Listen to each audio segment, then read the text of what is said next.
Tonight on CTV3 News, the North records another deadly traffic accident, the horrific collision between miles 60 and 61 on the Philip Coulson Highway. Tragedy in Bayla Vista as a tamales vendor is found dead inside a drain. Orange Walk youths who vandalized the traffic sign to carry out community service failure to do so could result in the matter being taken to court. And another incursion by the GAF on the Sarstoon as the Guatemalan flag is planted on the island. These are some of the stories we have for you tonight in our newscast for Thursday, September 11th, 2025.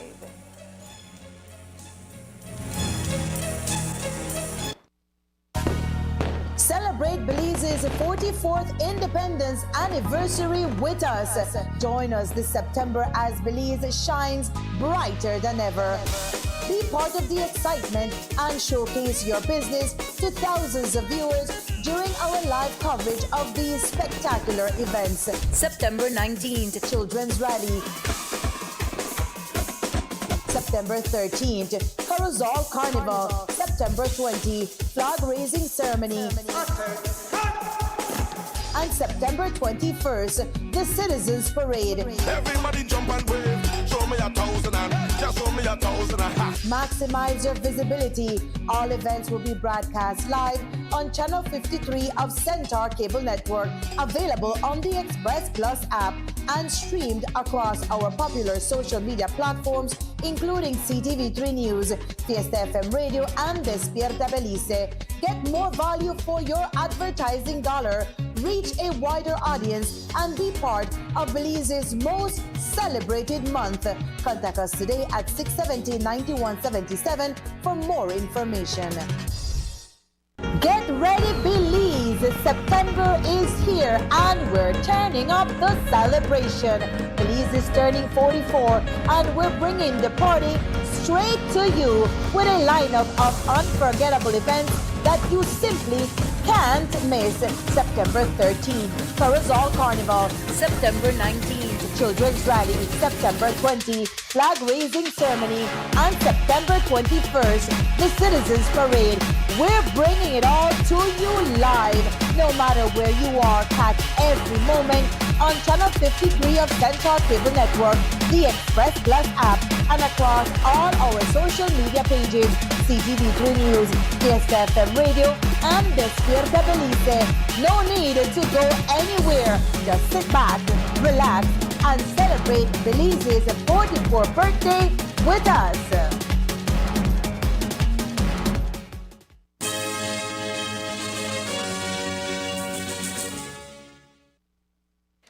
Good evening with your news, also simulcast on Fiesta FM 106.7. I am Joanna Rodriguez.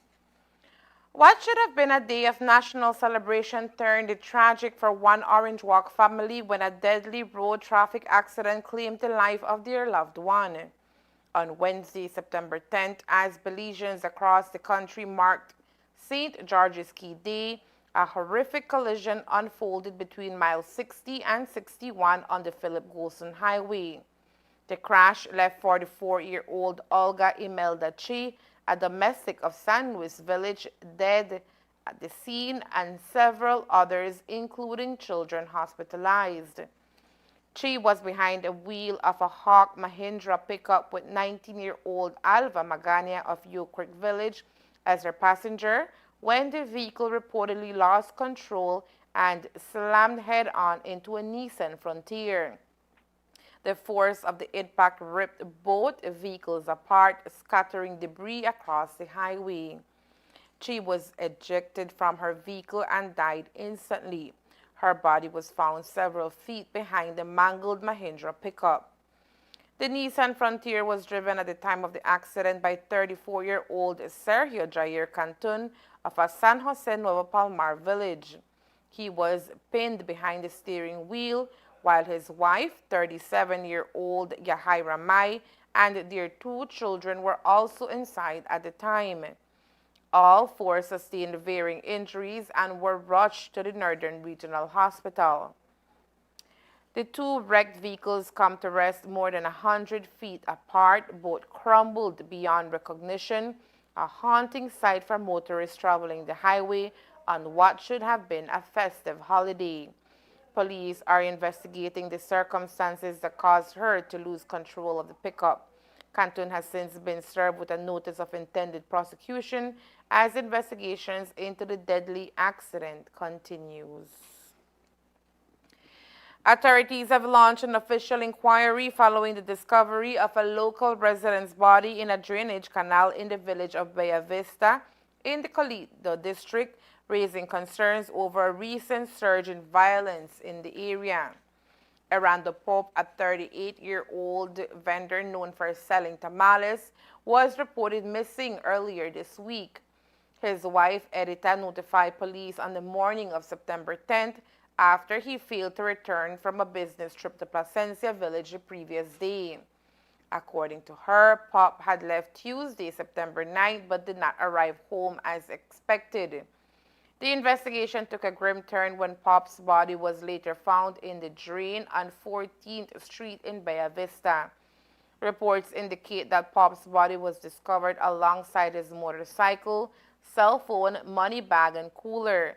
His death comes as the community of Bella Vista experienced a troubling series of incidents in recent weeks. This incident follows the murder of 24-year-old Narjin Saron, who was fatally shot in his home on Saturday, September 6th. Saron's partner was critically injured while attempting to shield their young child. Just prior to that, a dispute over stolen tools resulted in the stabbing death of 40-year-old mechanic Franklin Enriquez Alas. Police arrested Santiago Alberto Trigueros, also 40, in connection with Alas' murder on August 14th. With 3 separate homicides and a critical injury within less than a month, residents of Bella Vista are increasingly anxious and concerned about their safety. Local authorities continue to investigate these violent crimes, promising to bring those responsible to justice.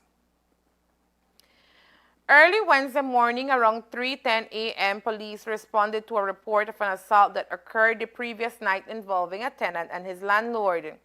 Roy Ronaldo Zavala, 28, a resident of Otrobenca Road in Orange Walk Town, filed a report at the Orange Walk Police Station, recounting an altercation that took place on Tuesday, September 9th.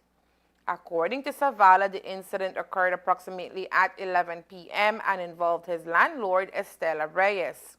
He claimed that during their disagreement, Reyes grabbed a beer bottle and struck him with it on his left side of his head, causing pain and bleeding cut.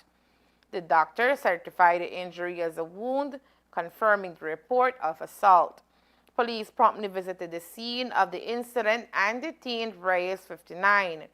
At the time of detention, Reyes appeared to be heavily intoxicated. Reyes was detained and formally charged with the offense of wounding. The investigation remains ongoing and authorities continue to address the incident's circumstances. A construction worker was assaulted and injured in Guinea Grass Village over the weekend, prompting a police investigation and subsequent arrest. According to reports, Angel Rivas, a 38-year-old Belizean construction worker residing in Guinea Grass Village, was exiting Los Amigos Sports Bar around 9 p.m. on Sunday, September 7, and while on his way out, he encountered 2 men, Luis Hernandez and Sisto Hernandez, who approached him and initiated a physical altercation. During the confrontation, Luis Hernandez struck Rivas with his right hand on the left side of his forehead, causing him to fall to the ground. Following the fall, both Hernandezes reportedly continued to punch and kick Rivas in the face, forehead, and chest, inflicting injuries. As a result, on Wednesday, September 10th, officers arrested and charged Luis Hernandez and Sisto Hernandez for the crime of wounding. Coming up next, Calcutta Government Schools celebrates completion of $1.3 million enhancement project, marking a new era in education and nutrition. Stay tuned.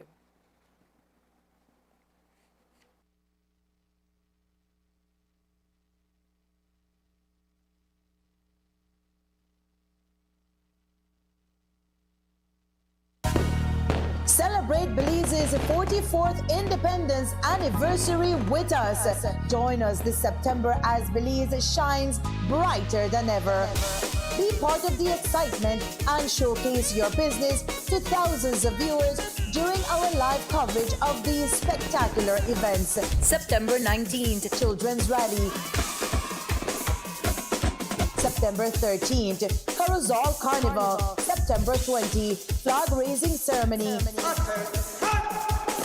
And September 21st, the Citizens Parade. Everybody jump and wave. Show me 1,000 and just show me 1,000 and ha. Maximize your visibility. All events will be broadcast live on Channel 53 of Centaur Cable Network, available on the Express Plus app and streamed across our popular social media platforms, including CTV3 News, Fiesta FM Radio, and Despierta Belize. Get more value for your advertising dollar, reach a wider audience, and be part of Belize's most celebrated month. Contact us today at 670-9177 for more information. Get ready, Belize! September is here and we're turning up the celebration. Belize is turning 44 and we're bringing the party straight to you with a lineup of unforgettable events that you simply can't miss. September 13th, Carousel Carnival. September 19th, Children's Rally. September 20th, Flag Raising Ceremony. And September 21st, the Citizens Parade. We're bringing it all to you live. No matter where you are, catch every moment on Channel 53 of Centaur Cable Network, the Express Plus app, and across all our social media pages, CTV3 News, Fiesta FM Radio, and Despierta Belize. No need to go anywhere. Just sit back, relax, and celebrate Belize's 44th birthday with us.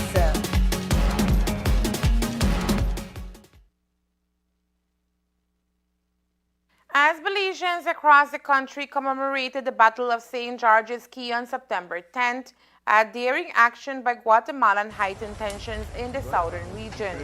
Reports indicate that a group from the Guatemalan Armed Forces arrived on Sarstoon Island and hoisted a Guatemalan flag on territory claimed by Belize, an act viewed as provocative in an area long contested by the two countries. The ongoing territorial disagreement is now under consideration at the International Court of Justice, with Belize asserting that Sarstoon Island unquestionably belongs within its national borders. This report has officially been acknowledged by the Belize Defense Force. In addition to these reports, footage has surfaced showing Guatemalan Navy officers approaching what appears to be Sarstoon Island without hesitation. The video captures the troops informing Belizean soldiers present that they are acting under orders from their superiors as they defiantly mount the Guatemalan flag on the island.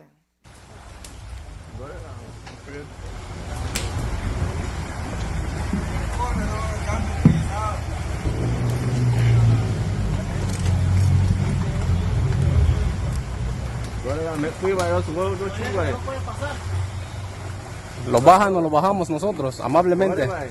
Entre hombres se queda eso, sí. ¿No puede bajar? ¿Qué? Nunca ponen bandera ahí. Que no te pertenece.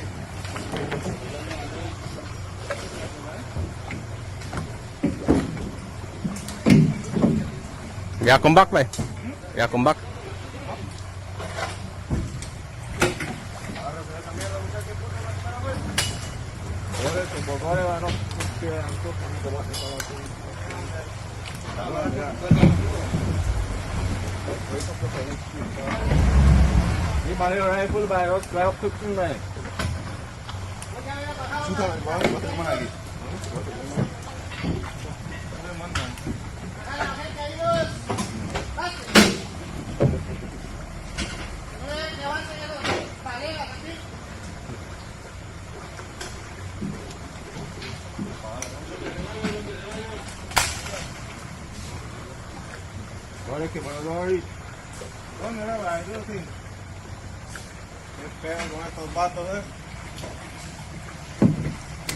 Nunca se pone bandera ahí, amigo. ¿Qué está pasando? Toda la vida ustedes han sido los brincones, mano. Toda la vida. Solo estoy haciendo mi trabajo, igual que tú. Tengo órdenes que seguir. Igual nosotros.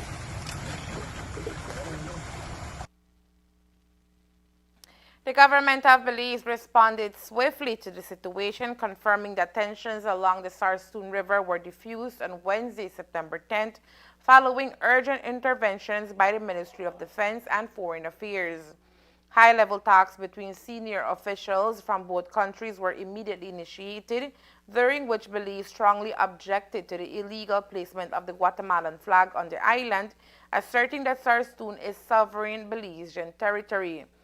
Belize also raised concerns regarding the presence and conduct of Guatemalan Armed Forces (GAF) personnel involved in the incident. Guatemalan authorities later confirmed the removal of the flag, signaling a de-escalation of the situation. Both nations committed to preventing any actions that could lead to further escalation or conflict in the Sarsoon region. They reiterated their dedication to resolving disputes through dialogue and cooperation, building upon the agreements reached during an interministerial meeting involving Belize's Foreign Affairs, Defense, and Home Affairs ministries. That meeting resulted in an agreement to establish a coordinated mechanism to oversee operations in the area and prevent future incidents.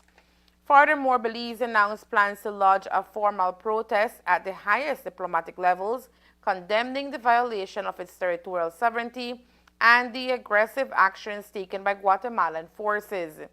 The Belizean government reaffirmed its unwavering commitment to defending its territory and stressing that all security operations will continue to be conducted with adherence to the rule of law, sovereignty, and national integrity. The incursion on the Sarsoon Island comes days before the Belize Territorial Volunteers make their annual visit to the island, which is scheduled to take place on September 13th.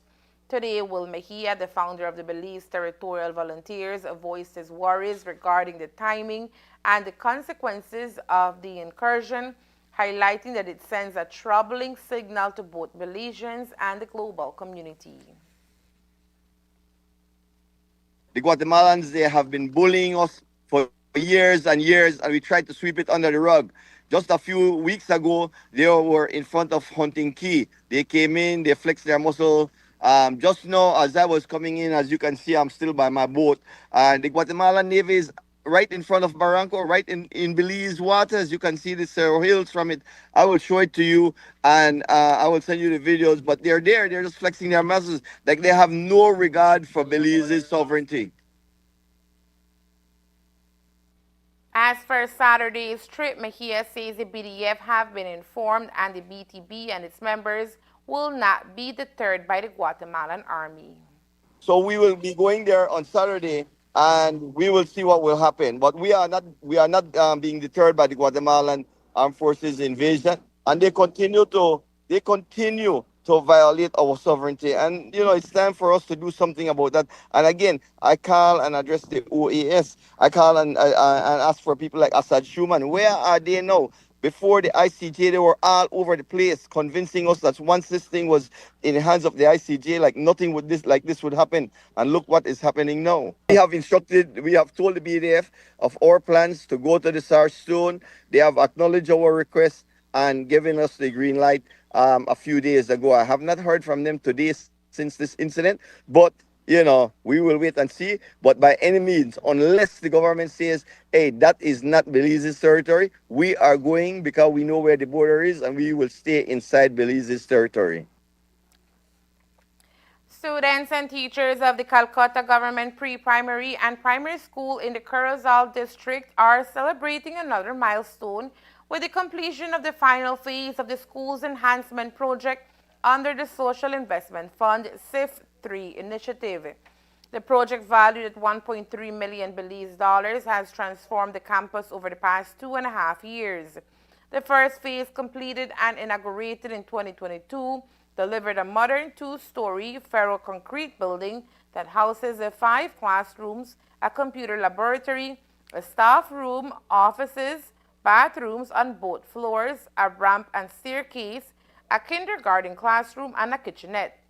Since then, the school has also received critical resources including furniture, computers, printers, projectors, office chairs, water dispensers, bookshelves, smart televisions, and even air conditioning units, significantly upgrading the teaching and learning environment.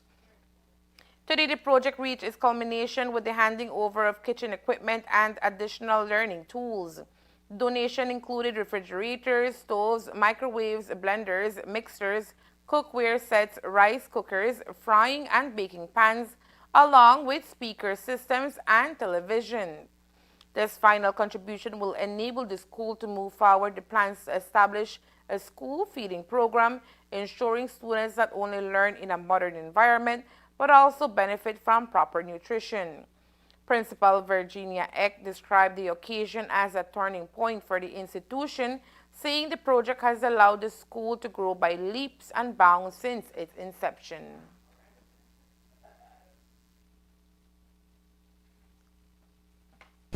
However, for us, it's a great accomplishment here, especially here at the Calcutta Government School. We are so happy. We are delighted to have all the amenities that we are being provided with. We are being provided with a full computer lab. We are being provided with a furnished library and also an office, fully furnished as well. And apart from that, we are being provided with a full kitchen, furnished as well. And to add with, we had other little things being added to the preschool, like a smart TV, 2 smart TVs. Area Representative for Corozal Southeast, Honorable Florencia Marin Jr., highlighted the project as part of the government's Plan Belize 2.0 strategy, which prioritizes educational development, particularly in rural communities. I am truly grateful to SIF, the government of Belize, and also to the Calcutta community for all coming together to bring this project to life. This project is a significant boost to our whole overall education for the villagers of Calcutta. Also, this is a part of Plan Belize 2.0 now, to continue investing in education, continue investing in our youths. It goes without saying, no? They are our future, and I know we always hear that, they are our future. And the better we prepare them from now with the tools, the better they will be prepared for the future. The minister further committed to continue assisting the school in its efforts to launch and sustain the feeding program. Well, of course, yes. I mean, I think you know that unfortunately sometimes certain students now come to school with a proper meal, no? And I mean, they can't study properly, they can't focus properly. So together with the principal, Ms. Eck, and myself, we as an ERAP, we always give support to the school, which way they request us. So yes, so if it is something I can use the CDF funds for, gladly, and if it is something bigger, well then I would go to the government and ask for bigger support. Meanwhile, Executive Director of the Belize Social Investment Fund, Carlos Stun, emphasized the broader impact of the initiative. He explained that from new classrooms to improved resources, the project has been about building brighter future for students. I think that goes directly in what we do as SIF. Our main mission is to transform lives of the communities that we serve by fostering, providing maybe environments in which students can learn, making their lives better. So I believe that the school has benefited. They now have a facility in which it's conducive to learning. The teachers feel safer, the teachers feel better to teach in a classroom that is very well equipped. We provide, as mentioned, even some materials for teachers and students to learn. So the community itself, by building on the nation, by investing in young children, we know that we are going to equip students to be better, productive citizens to help in the development for our country. The Calcutta Government School Enhancement Project is one of 5 major initiatives implemented under SIF through financing from the Government of Belize and the Caribbean Development Bank. In a significant milestone for Belize's scientific community, the Belize Bureau of Standards, BBS, has received international recognition for its fine mass laboratory. The laboratory, located in Power Lane in Belmopan, has been officially accredited under the ISO IES 2025-2017 standard, affirming its competence in mass calibration and testing. The accreditation, granted on June 26, 2025 by the Jamaican National Agency for Accreditation, is valid through June 25, 2029. This achievement underscores Belize's commitment to adhering to global standards. Samantha Banner, director of the BBS, expressed pride in this accomplishment, highlighting the laboratory's dedication to quality and precision, particularly benefiting Belize's business sector. It means that our Belizean manufacturing stakeholders who require to have their weighing or measuring instruments calibrated can do so in country, and so it increases efficiency, it decreases costs because they will not have to source this particular service from external service providers. It means that you don't have to go through immense shipping requirements to get your weights to another country, all the logistical nightmare that sometimes come with whether your weights return back in good conditions, that can be decreased. So what are some of the services that you... And there is more news after the break. Stay tuned.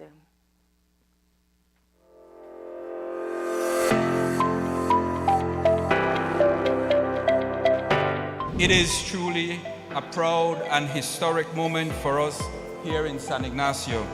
It gives me great joy to welcome you all to the official opening of the very first wooden basketball court in our community.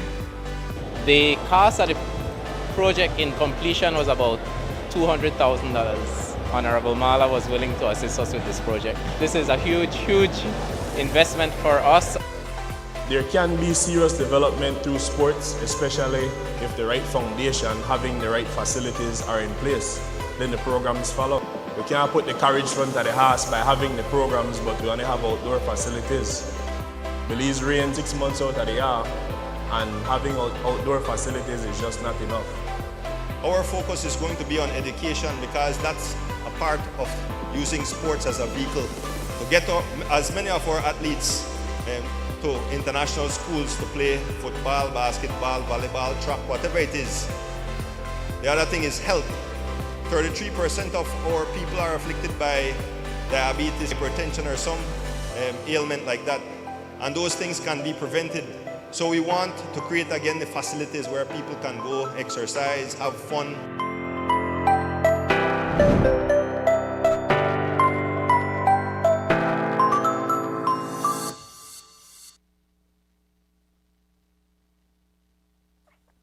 The Carl Houston Memorial Hospital Authority Workers Union, KHMHAU, the Carl Houston Memorial Hospital Authority, KHMHA, and the Ministry of Rural Transformation, Community Development, Labor, and Local Government have jointly announced the successful resolution of a long-standing pension disagreement involving hospital staff.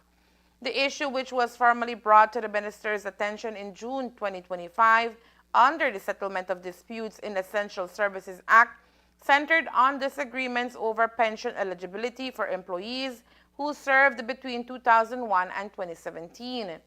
The dispute had persisted for years, causing concern among current and former staff members. After a series of structured discussions and mediation efforts led by the Labor Commission and her team, all parties reached an agreement. The settlement includes an ex gratia payment plan to eligible employees, both current and former.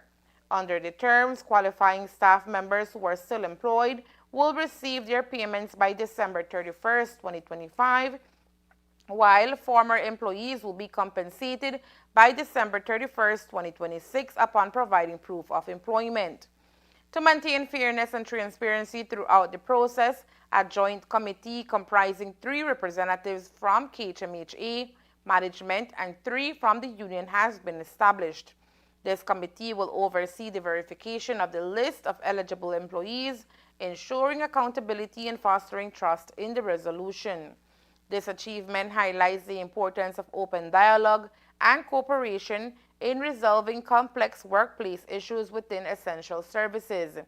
It underscores the ministry's dedication to industrial harmony, the authority's commitment to balancing organizational needs with fair treatment of staff, and the union's pursuit of recognition and justice for its members. Representatives from all three entities agreed that this agreement marks a significant milestone in Belize's labor relations landscape, demonstrating what can be accomplished through mutual respect, collaboration, and constructive communication. Today in Bamapan, the 13 beneficiary cooperatives involved in the Promoting Sustainable Livelihoods, Building Resilience, Investments in Cooperatives initiative convened for an important project evaluation and validation workshop. Funded by the GEF Small Grants Program through the United Nations Development Program UNDP, the project has been carried out in partnership with Belize Enterprise for Sustainable Technology, BEST, and the Department of Cooperatives. The gathering featured remarks from Michael Lund, the Deputy Resident Representative of UNDP Belize, and Lionel Requena, the National Coordinator for the GEF Small Grants Program. Gonzalo Castillo, a project consultant, facilitated the session.